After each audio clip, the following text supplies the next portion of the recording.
Shalom. Okay, this is the introductory shiur. We're going to be looking at Korban Pesach, which is the 55th mitzvah of the Torah, a mitzvah it's be difficult to say what the mitzvah is. We'll call it Korban Pesach for now. Okay, so if you look at this first source here, the Rambam says, mitzvah nunhei, hu shitzivanu lahakriv seha Pesach. There's a mitzvah to be makriv, to offer as a korban an animal for Pesach b'yom Basar on the 14th of Nisan. Who Amru Yisala shechtu as kol kahal das Yisrael bein harbayim, that the entire nation shall shecht in the afternoon a Korban Pesach. Umisha avar al tzivui zeh v'lo hikrivu b'zmano b'mezid chayav karis. Anyone that doesn't shecht on time on purpose is chayav karis. They bring upon themselves karis. This is one of only two mitzvahs that require that their not fulfillment gets kares. There are over 30 things you receive kares for, but everything but two, this Korban Pesach and Mila, you violate and are violations. They're prohibitions, not commands. Bein ish bein isha, man and woman, is something we're going to examine. That the first Pesach, meaning the Pesach on time, is not obligatory for women. V'doches Shabbos, and it pushes on Shabbos. Klomar hakravasov abasar shechal yos b'Shabbos. If the 14th falls on Shabbos, as it does this year, so then kamo kol ish Yisrael. Okay, so then you give the korban even on Shabbos. Okay, great. So now keep in mind, this is just so we know, the Rambam wrote the Sefer Mitzvos in Arabic, so this is a translation. This is the most authentic translation. The other translations switch the word lahakriv here, shetzivanu lahakriv, and they switch it for shechitah, which solves a big problem that we're about to see, but is also not the best translation. Okay, the Rambam says in his introduction to the laws of Korban Pesach, yesh b'chlal on sheishes mitzvos. There are 16 laws within the Korban Pesach. Arba mitzvos aseh, 4 mitzvos aseh, v'shtem mitzvos los aseh, 12 prohibitions. V'zehu b'prata. And the first one, the Rambam writes, is lishchot esa Pesach, is to shecht the Korban Pesach. Okay, not as he says here, shetzivanu hakriv. And in the halachos, the Rambam also says, mitzvah say lishchot esa Pesach ba'basar l'chodesh Nisan achar chatzos. Right, so the Rambam says that the mitzvah seems to be in the Mishnah Torah. He writes that it's to shecht, and in the Sefer Mitzvos he writes it's to be makriv. So the first question is, what's the mitzvah? Is the mitzvah to shecht the Korban Pesach, or is the mitzvah to give it as a korban? Okay, and a more general question that we have, not tied into these sources, but all chagim, none of the chagim have their own korban except for Korban Pesach. And it's obviously the chag obligates more korbanos, but you don't have a korban shvuos or a korban sukkah. Why is it that we have a korban for Pesach? Okay, so those are two questions that we're starting off with. Interestingly enough, the Rambam says as follows. The Rambam writes in his halachos of brachos, also mitzvah ben shaisa chova alav im asel so la'atzmo mevarech ben she'ena chova alav. Excuse me. Im asel so la'atzmo mevarech lasel. If a person does any mitzvah that a person has to do, if the mitzvah is done for himself, not for somebody else, he says the bracha in the language of la'asot as opposed to al. Asel so la'acher mevarech al asiya. So if you do it for somebody else, then you say al the mitzvah. So okay, so let's see some examples. Ketzah, the Rambam says lavash tefillin, mevarach laniach tefillin. We put on tefillin, it's for ourselves. So we say lehaniach tefillin. Nisatef tzitzis, put on tzitzis. So again, also this is what we're doing for ourselves. Mevarach lehisatef. Yoshev v'sukkah, sin sukkah, mevarach leishev v'sukkah. Right, all same ideas. V'chein mevarach lahadlik ner shel Shabbos, also Shabbos. Lugmor is a halal. Right, we don't usually. This is that's not the text we usually use for the bracha.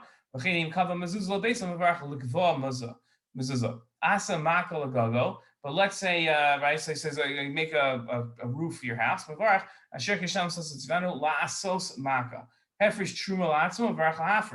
Okay, now mol es beno mevarach lamol es b'haben. Right, so if you're shechting, if you're circumcising your own son, so you say lamol beno. But if you were circumcising somebody else's, which is the Rambam would say in the next halacha, we're not going to see it, it would be al milo. Why are we learning hilchos brachos?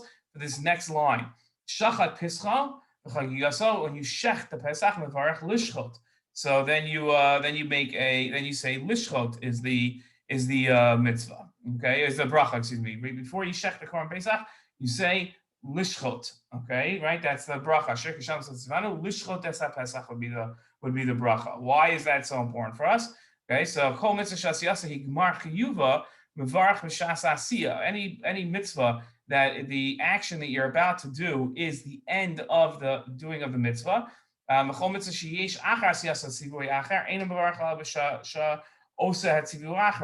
if this action that you're about to do is the last action to fulfill the mitzvah, that's when you make the bracha. If this action is part one, and then there's a second part to doing the mitzvah, so then you would only make the bracha at the second part. Okay? So in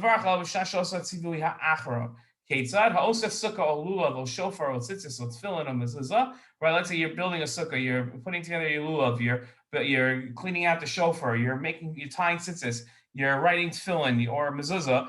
Eino mevarach b'sha asiya. You don't make the bracha while you're doing those mitzvahs.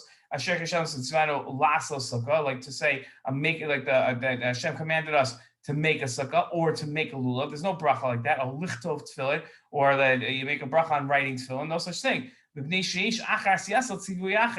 after you've done the writing of the tefillin, let's say, there's another mitzvah, there's another action that you have to do, right? Right. So, what is it? Putting on the tefillin? That's the second action. Since there's a second action to complete the mitzvah, that's when you make the bracha. Okay, so when do you make a bracha? When you sit in the sukkah, when you wave the lulav, when you hear the sound of the shofar, when you put on tzitzis, when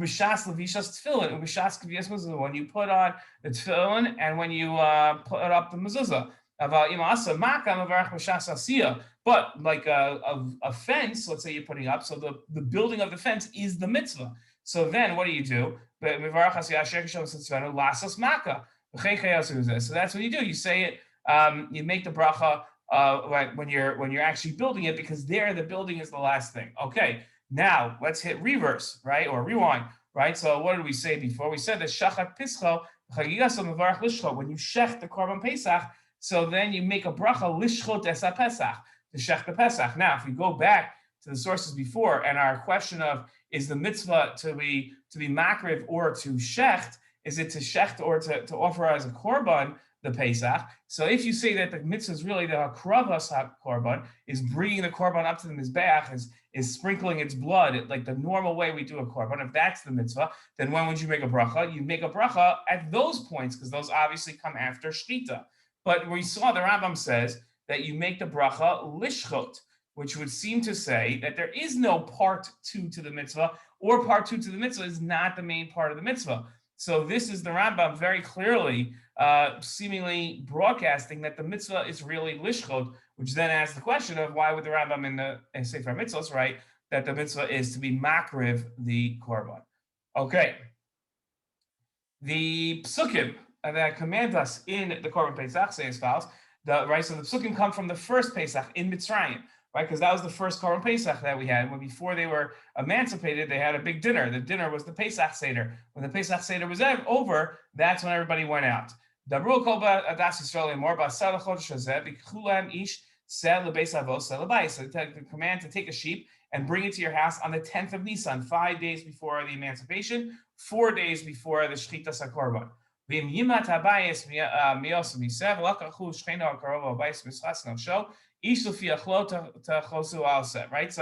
it says that you can have a bunch of people on sharing one sheep. Right? The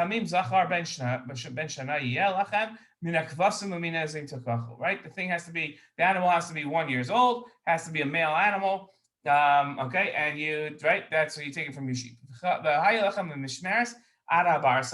You keep this thing in your house, for 4 days until the 14th, and then what do? V'shachtu also kol kal das Yisrael ben arba'in. Then everybody should shecht it on the 14th. Shechitah being key here, right? So okay, fine. So now it seems we've seen enough evidence for sure shechitah until you get to this halach on the Rambam. This is the Rambam in Hilchos Korban Pesach says as follows: shachtu lemolim. Right? Let's say you shech. There's a halacha in Korban Pesach, which we're not going to get into, that in order to give the Korban Pesach, you have to be registered to the Korban Pesach beforehand. Okay, so shachtu lemolim V'zarak hadam l'shem molin v'arelim pasul shazrika chamura shikar korban. Now, let's say on your list of people you had somebody that didn't have a bris milah. You're not allowed to do that.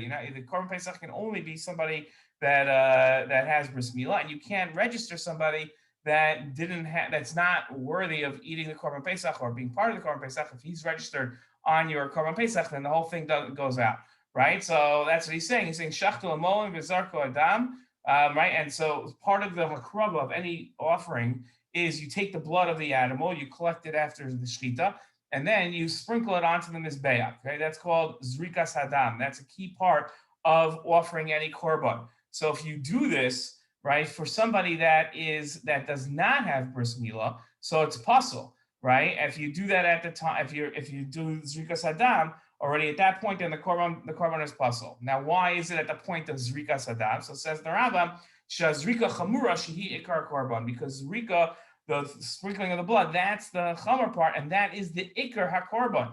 That's the ikar of the Korban Pesach. So now we're back to saying that it looks like it's hakrava is the ikar, right? So why would the Rambam then say that shechitah is the mitzvah? Okay, so now we've seen evidence about both ways. Now maybe we're wrong about this. Maybe we're getting this all wrong. But I found this. This is a joyous moment for me. I found this comment by Rav Gifter Zatzal, who used to be Rosh Yeshiva in Ohio, and he has a sefer on the Minchas Chinuch. The Minchas Chinuch, which I didn't bring down in the Makoros, says when the Rambam says that the mitzvah is shechitah, so the Minchas Chinuch brings up the obvious question: how could the mitzvah be shechitah? The mitzvah is giving the korban. Is hakravas hakorban? So how could you say shechitah? So says the Minchas Chinuch, something I've never seen anybody say in a Rambam. When the Rambam says that the mitzvah is shechitah, he says lav dafka. It doesn't necessarily. The Rambam's not being exact.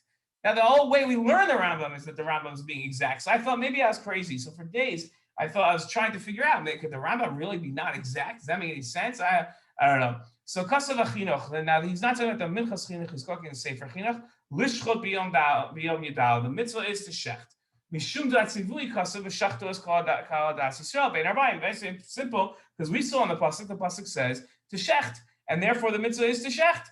Asher bazeh shona korban pesach mikol chiyuvei korban she'ena mitzvah klolis shalavasa korban. But this, Rav Gifter points out, makes Korban Pesach different than all other korbanos. Because all other korbanos, what's the mitzvah? Not to shech the animal, but rather to give the korban. There's a specific mitzvah of shechitah for the Korban Pesach. In all other korbanos, if you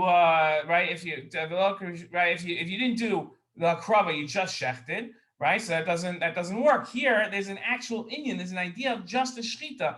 That the whole point is zerikas hadam, not the shechitah. So the Rav Gifter is disagreeing with the minchas chinuch, and he's saying that no, the mitzvah is shechitah. Shechitah is not just a hechsher mitzvah to the hakrava. It's not just how we get to the hakrava, but rather it is an idea of itself. That's why the Baal and the actual owners have a mitzvah to do the shechitah. And then here's the interesting thing. The whole idea of a shliach, that you can appoint somebody else to do a mitzvah for you, right? Which is a concept in halacha. You're allowed to do that. We actually learn from shechitah Pesach. Says Rav Gifter, of course we learn it from shechitah Pesach, because it's the perfect example. While you might think, no, a person doesn't have to do shechitah. In a korban, it's just important to give over the animal and then everything else. He says, no, since on Korban Pesach, shechitah is important for the owners to do. So therefore, the Torah says, here's the example where you see that shlichus, that appointing somebody else actually does work. That's the idea. Okay, so he says, right, that even if you appoint the shliach, the baal and the owners are counted as having done the mitzvah. Okay, great. So now we have a good machlokas. We don't know what's the mitzvah, shechitah or hakrava. Okay, great. That's part one. Here's part two of our sugya. The Gemara says, Gufa Isha, a woman, when Korban Pesach, Berishon on the first, right? There's two times we give a Korban Pesach. The first time when everybody gives it on the 14th of Nisan, and the second time on the 14th of Iyar, if somebody missed Korban Pesach by accident, or they were tamei, or they lived too far away, so then they have a makeup date a month later. Okay, so a woman, But Rishon, right? Rishon is referring to the first Korban Pesach. Shochten aleh b'fnei atzma. She can have her own Korban Pesach. They shecht on her own, meaning that therefore she's chayaves. You wouldn't be able to do that otherwise. Ubishini also nasat tefillah acher. And the second Korban Pesach, she's not obligated, so therefore she can be listed on the list of people for the Korban Pesach. But on Pesach Sheni, it's only if there are other men there, because she herself is not obligated, so therefore she can't have her own Korban. That's Rabbi Yehuda's opinion. Rabbi Yossi Omer, Isha b'Sheni shochten aleh b'fnei atzma. Even on the Pesach Sheni, she can have her own Korban Pesach because she's chayeves in Pesach Sheni. Vein tzarich lomar, and then obviously Rishon in the first one, she's also obligated. Rabbi Shimon Omer, Isha b'Rishon also nasat tefillah acher. The first Korban Pesach, she's not obligated, but she can partake if she's on somebody else's list. But she's not obligated even the first. B'Sheni ein shochten aleha kol ikar. And the second Korban Pesach, we don't have her shecht at all. But Micah, where do they are? You don't remember the michsas nefashos, a few nefashim. The pasuk had said that the group of people. It says nefashos, and that includes a few nashim. It includes even women.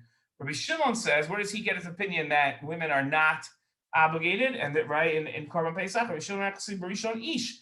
The pasuk says ish ein. Ish, a man, yes. Isha, lo. Right. So let's look at those pasukim again and see where they're coming up from. This is this pasuk. No, sorry. Wait, hold on. Oh, it is this pasuk, right? No, I messed up. Hold on. Here it is, or here it is. Here.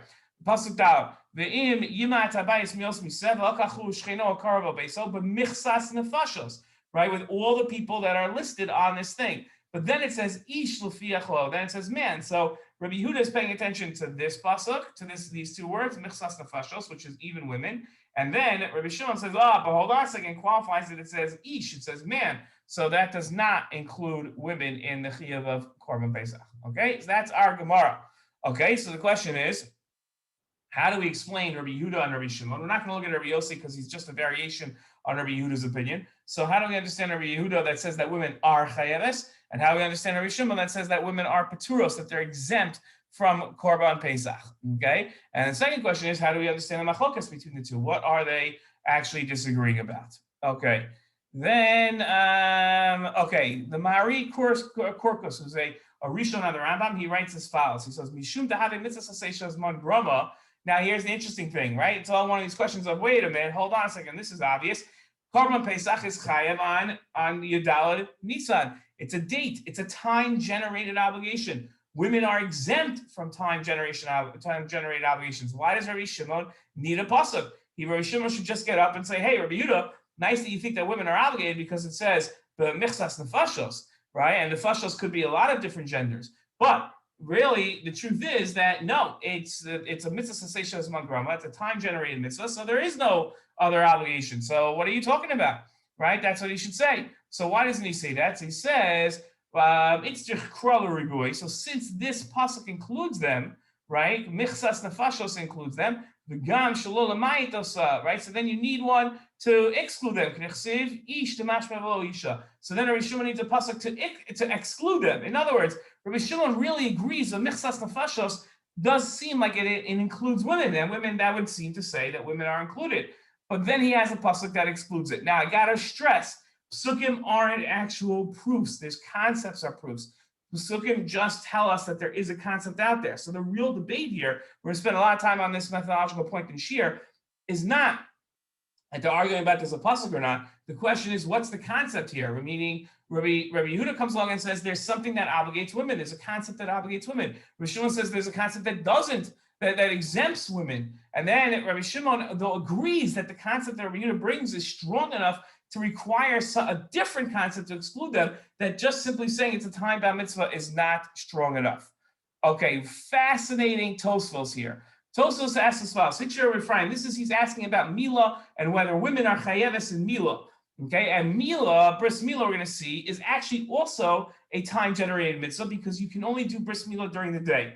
Shiur refrain. Came at the Mila in a balayla, since Mila can't be at night. In can have a mitzvah sensation man grama shanashim beturas vimena, right? So it seems to be a time-bound mitzvah that women are exempt from giving bris milah.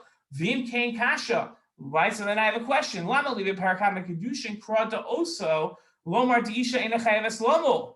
Right? Right? So why do we have a pasuk that says that women aren't obligated to give bris milah? Typically, the mitzvah saseh shazman grama. Just consider it a mitzvah saseh shazman grama. Same question we have at Korban Pesach, we have by milah. Now, by milah should be just considered a time-generated mitzvah. Korban Pesach should be a time-generating mitzvah. That should be enough to prove that women are exempt, and just to teach us that women are exempt. Why did both mitzvahs, milah and Pesach, why do they both need a pasuk to teach us? Now I know you're screaming, hold on, obviously it's because of kares, because those are the two mitzvahs that a person by not doing them incurs kares.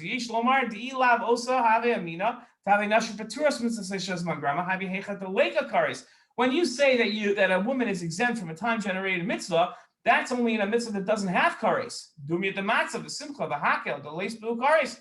Right? Because then when there's no kares, then women are exempt. We just simply say they're exempt. Aval mila sheish ba kares, but bris mila that has kares, the nichrusu aleh shel shasei brisos avamina to mechayevu nashim lamos brisos. So then we say that women then are there's a reason to say that women are chayeves because of kares. Therefore, you'd say that we think that women are chayeves when it comes to kares or Korban Pesach, if we apply it to our sugya. So therefore, you need a pasuk to say that they're not exempt. Okay, great. So the question that we have is on the Mari Korpus, what's the concept that obligates women in Korban Pesach? And now, according to Tosfos, what about kares? The punishment of kares, it tells us that women are chayeves. It's very nice, it fits. You could say, well, if it's kares, you need a pasuk to exempt them. But who says? What about kares does that? Okay, last source here is the Tashbetz. The Tashbetz says as follows: So Masha Shah Hatam Lama. Right? So what's the idea that a woman is chayav in Korban Pesach?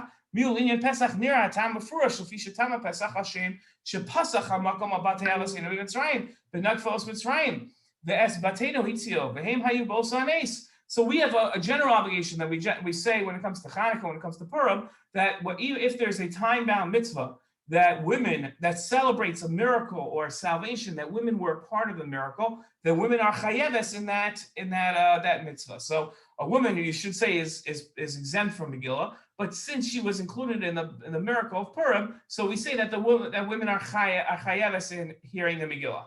Okay, fine. That's how it works. So here too, what's the Korban Pesach all about? The Korban Pesach is all about a celebration of Kodesh Baruch Hu skipping over the Jewish people's houses, killing the Egyptian firstborn, and we were saved. Guess what? Women were part of that whole nace of having their children saved and the plague skipping their house. So mitam zeh nischayevu b'Megillah v'Chanukah. Same idea that they're chayes in Chanukah. Okay. So our question is, how does, and this is a general question that applies to Chanukah and Megillah as well, but we're worried about Korban Pesach. How does being part of the miracle obligate women in observing the mitzvah that commemorates that miracle? Okay, those are our questions. I hope to see you at Shiur. All the best.